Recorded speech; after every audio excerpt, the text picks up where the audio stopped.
Dipersembahkan oleh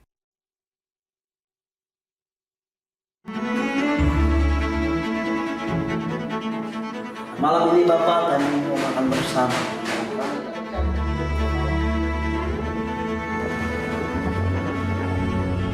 Karena bagi saya tidak ada hal yang bisa membanggakan selain bisa menolong orang lain yang dalam kesulitan.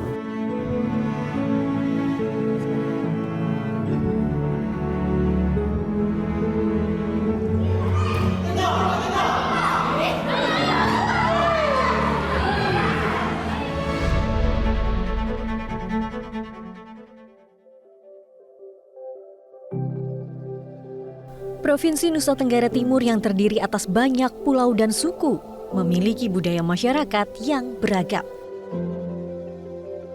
Kondisi geografis perpaduan wilayah pesisir hingga pegunungan dengan iklim yang cukup kering dan gersang di musim panas menjadikan masyarakatnya sangat adaptif.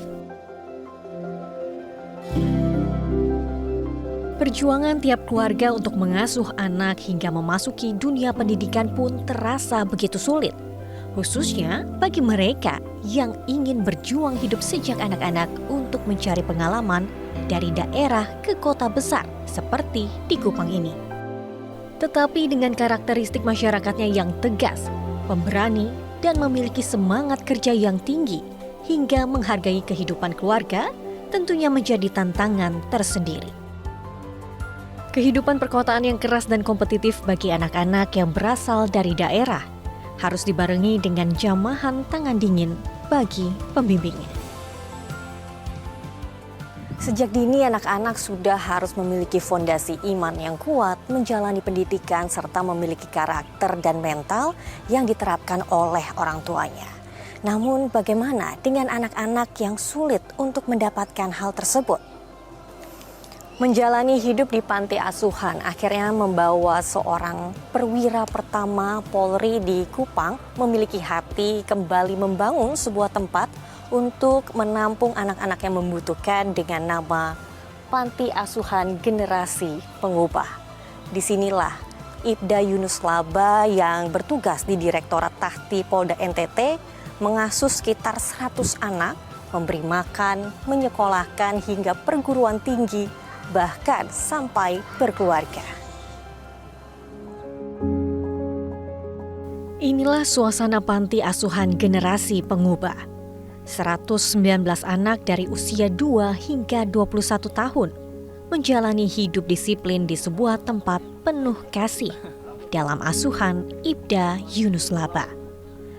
Anak-anak asuh Ibda Yunus berasal dari berbagai pelosok NTT seperti Sumba, Alor, Sabu, dan Rote dengan latar belakang yang berbeda-beda pula. Usai menikah di tahun 2006, Ibda Yunus bersama istri menempati rumah yang saat ini menjadi panti asuhan generasi pengubah. Pada 2007, rumah yang hanya berukuran 4 kali 5 meter ini menjadi awal perjalanan Ibda Yunus memulai menampung anak-anak putus sekolah yang hidup dengan berjualan di pasar. Tak hanya yatim piatu, rata-rata anak asuh tersebut diantar oleh keluarga yang tidak mampu. Akhirnya dari tahun ke tahun, jumlah anak asuh di sana semakin meningkat. Semakin banyak anak asuh, semakin berat pula tanggung jawab yang harus dipikul Ibda Yunus. Dalam masa kesulitan, ia pun memberanikan diri untuk mencari pekerjaan sampingan di luar tugas utamanya sebagai Polri, hingga mencari pinjaman uang agar anak-anak asuh dapat tidur lebih nyaman, tak kelaparan, serta mendapatkan pendidikan. Ya, dengan segala daya dan upaya, tentunya kami terus terang bahwa anggota Polri ini kan gaji terbatas, nggak mungkin kita mau buat.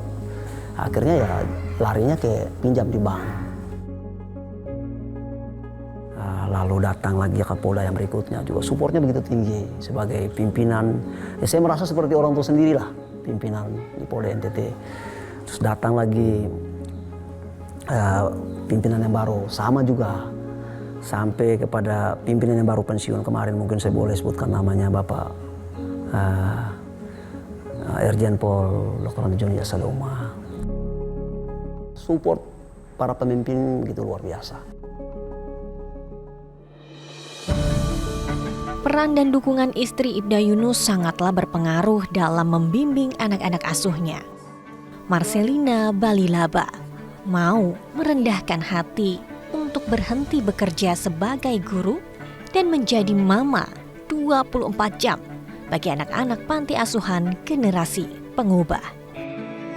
Mungkin ketika kami ketemu orang di jalan atau ada orang tua, itu Bapak sering, apa yang mereka jual Bapak sering beli. Sekalipun itu tidak jadi kebutuhan, tapi hanya karena mau menolong. Nah, berjalannya waktu, jadi kalau doa, Bapak selalu doakan orang-orang susah. Jadi dalam hati kecil saya itu agak berat setelah Bapak sampaikan di awal 2016. Itu berat karena saya hanya pikir masalah mereka punya biaya hidup, sekolah. Tetapi berjalannya waktu, ya mungkin Tuhan juga yang lembutkan hati saya. Karena kalau mati juga tidak bawa apa-apa sih. Nah ternyata betul. Artinya keputusannya Bapak, terus tambah dukungannya saya, ya kami nikmati sama-sama. Ada tanggung jawab yang tunggu saya di depan. Jadi yang membuat saya itu semangat urus mereka, tidak merasa capek, tidak merasa lelah itu yang pertama karena mereka tuh cinta Tuhan. Lalu saya omong apapun, itu mau keras, mau tidak keras, mau lembut, mereka tetap tersenyum. Dalam membentuk karakter seorang anak, tetaplah ada aturan dan pengawasan yang dilakukan oleh Bapak Yunus dan Mama Marcelina. Anak-anak asuh memiliki jam tidur, waktu pembagian kelompok piket untuk memasak hingga membersihkan rumah, serta mesbah keluarga. Anak-anak ditanamkan 3 fondasi hidup, yakni iman, pengharapan, dan kasih. Lalu seperti apa kegiatan anak-anak panti asuhan generasi pengubah dalam kesehariannya? Tetaplah dalam Presisi Mengayomi.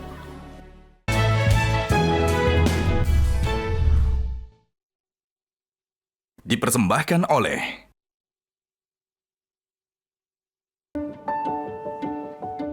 Di waktu pagi setiap hari sekitar pukul 4:30, anak-anak asuh bersama dengan Bapak Yunus dan Mama Marcelina menjalankan ibadah bersama.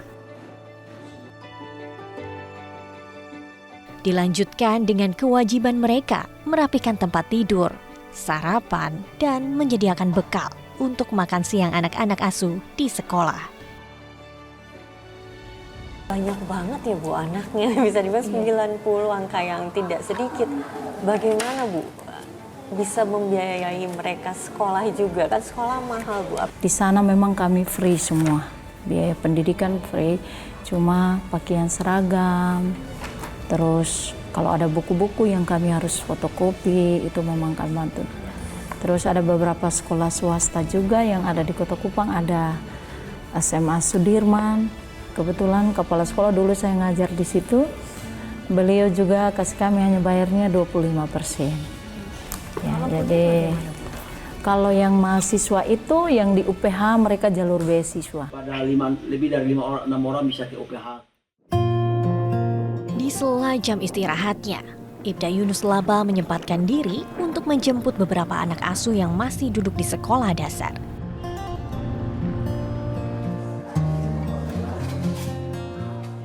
Sore hari, anak-anak perempuan biasa berbagi tugas untuk menyiapkan makan malam. Sedangkan anak laki-laki ikut membantu proses pembangunan rumah panti asuhan.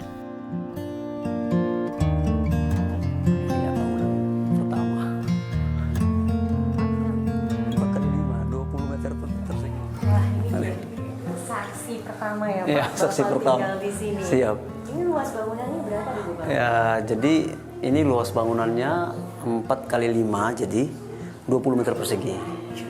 Jadi Ini saksi awal Bapak ketika baru menikah dan baru menikah, punya anak satu. Ya, Dan waktu itu awal anak asuh pun di sini. Anak asuh pertama itu 7 orang, sama kami 3 jadi 10 ber-10. Berarti tahap kedua setelah Iya. ini tempat kita sekarang, Pak? Ya, karena jumlahnya bukannya lagi 7 tetapi bertambah. Bertambah sampai belasan, akhirnya 2014 dengan ya segala daya dan upaya untuk kami lanjutkan. Kami lanjutkan untuk bertambah. Jadi ini bertahap. Jadi bangunan ini bertahap. Setelah bangun, Ini tahap kedua lah ya ya, ini Pak? tahap kedua. Kalau sekarang ini jadi tempat tidur siapa nih, Pak? Nah, ini Ruangan Bapak mana, ruangan anak asuh? kalau yang di sana itu ruangan saya, ruangan keluarga. Keluarga Bapak dan anak-anak? Bapak, saya dan anak-anak. Nah, kalau ini kamar anak-anak perempuan, anak panti.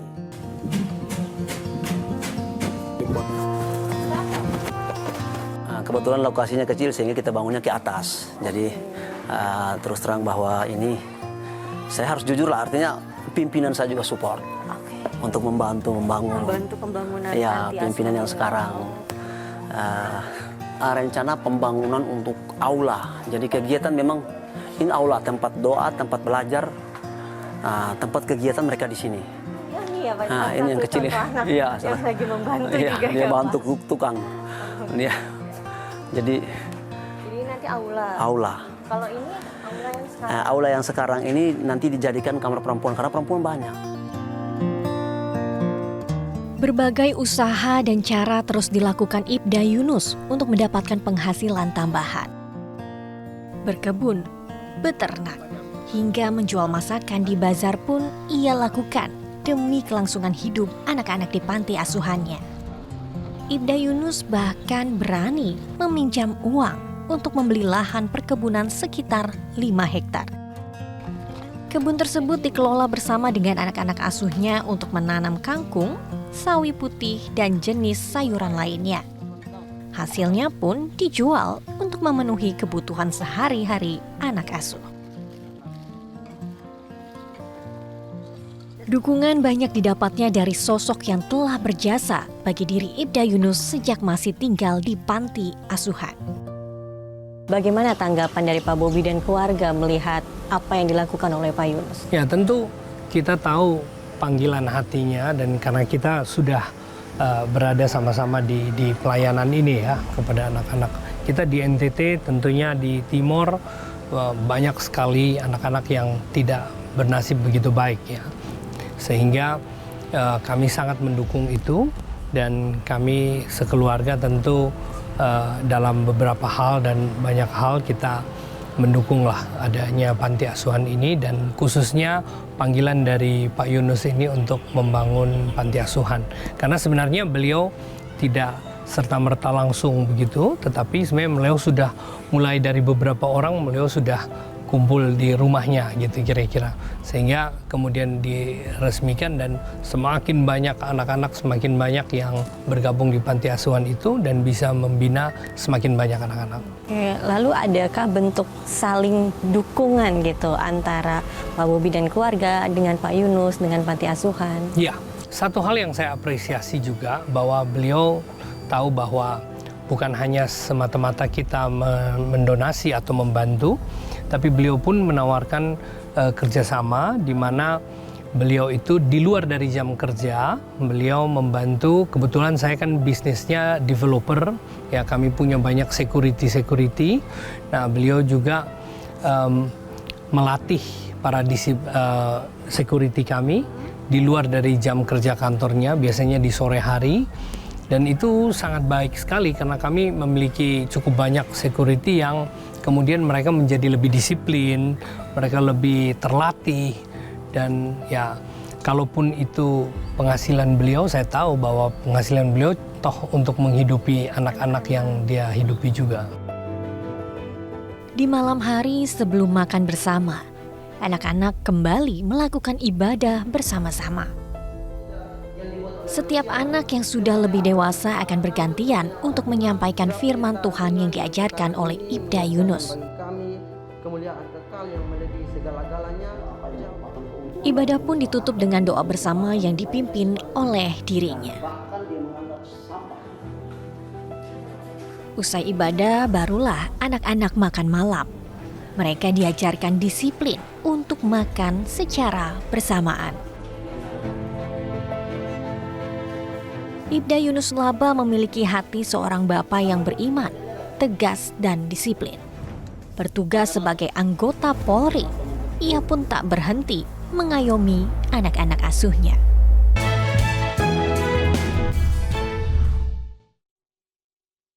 Dipersembahkan oleh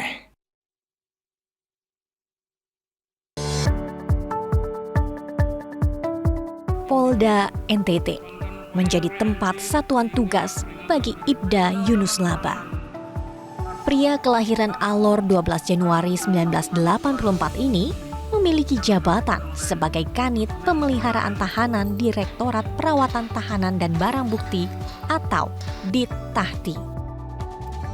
Sehari-hari dirinya bertugas untuk melaksanakan kegiatan pengawasan, pengecekan, dan pemantauan tahanan. Interaksi pun ia lakukan secara langsung dengan tahanan seperti bimbingan rohani sebanyak 1 kali dalam seminggu. Setelah bertugas di Polda, tugas membina panti asuhan yang dilakukan Ibda Yunus ternyata didukung penuh oleh atasannya langsung, yaitu Kompol Sukanda, selaku Wakil Direktur Dit-Tahti.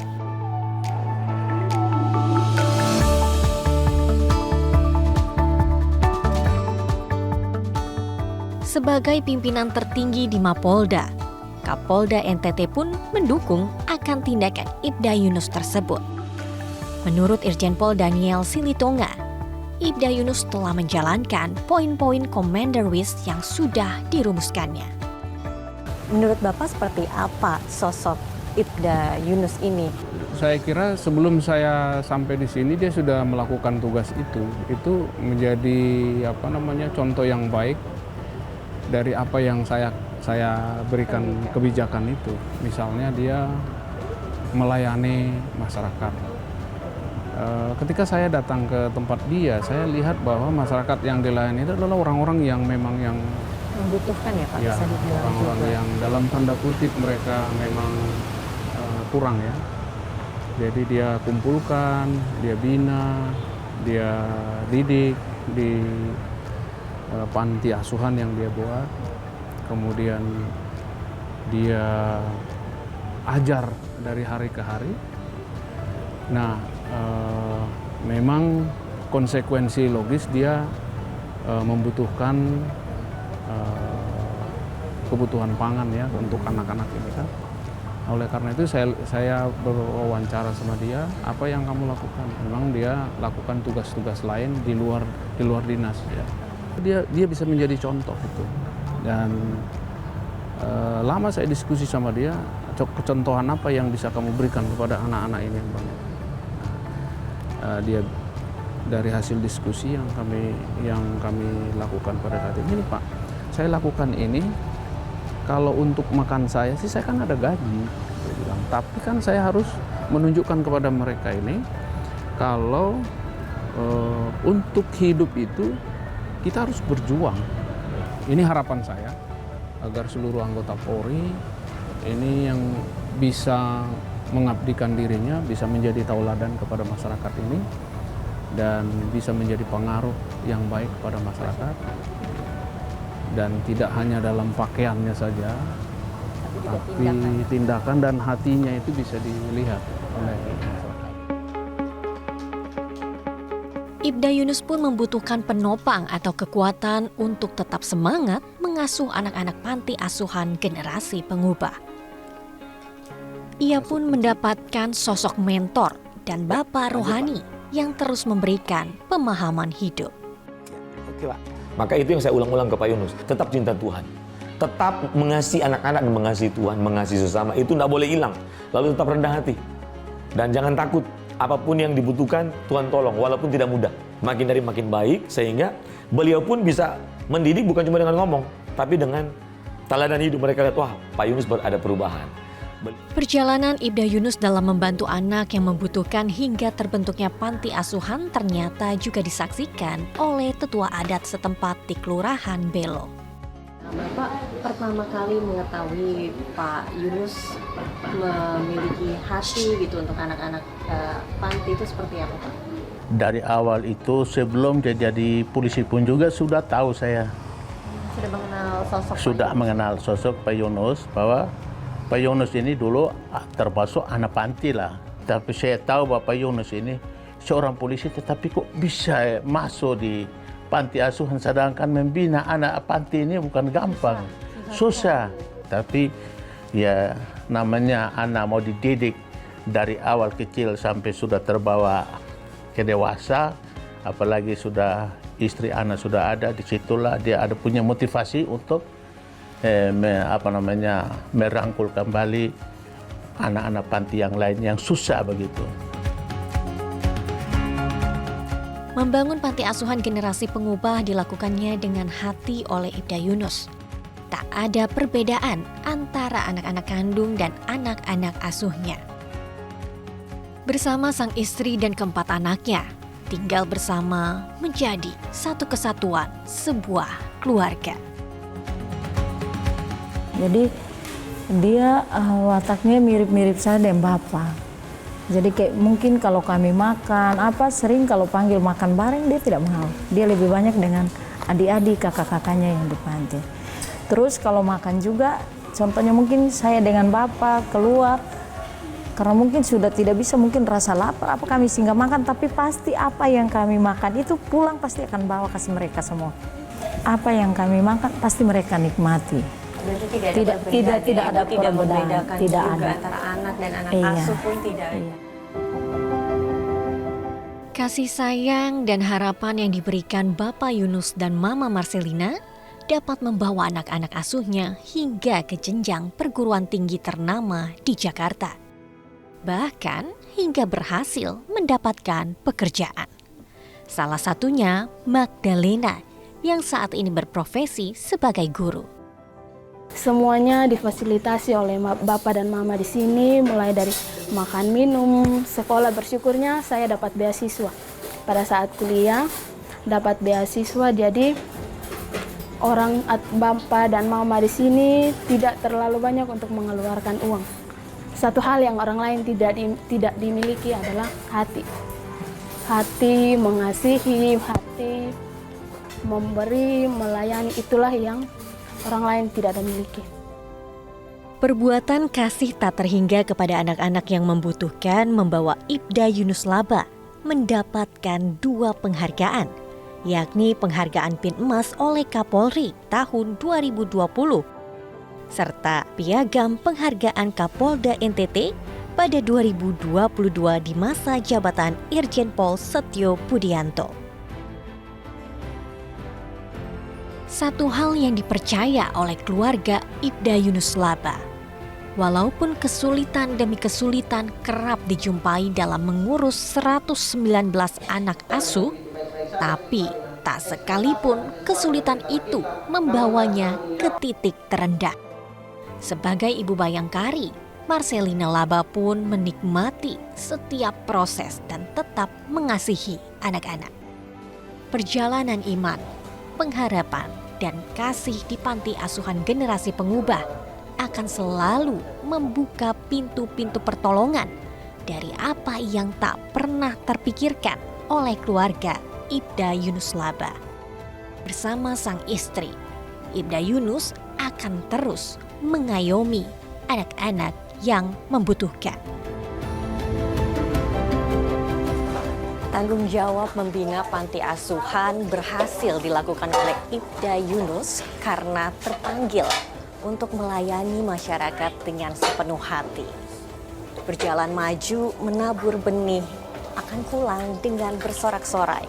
Itulah sedikit kutipan firman Tuhan yang menjadi semangat dari Ibda Yunus ketika melihat anak-anak ini bersama dengan keakraban, kekeluargaan, mereka dapat disiplin, mereka bisa tertib hingga mengemban pendidikan ke perguruan tinggi ternama dengan prestasinya masing-masing. Inilah sedikit contoh yang dapat diperlihatkan oleh Ibda Yunus yang menjadi tauladan bagi masyarakat, bagi keluarga, dan juga membawa nama baik instansi Polri bagi generasi pengubah.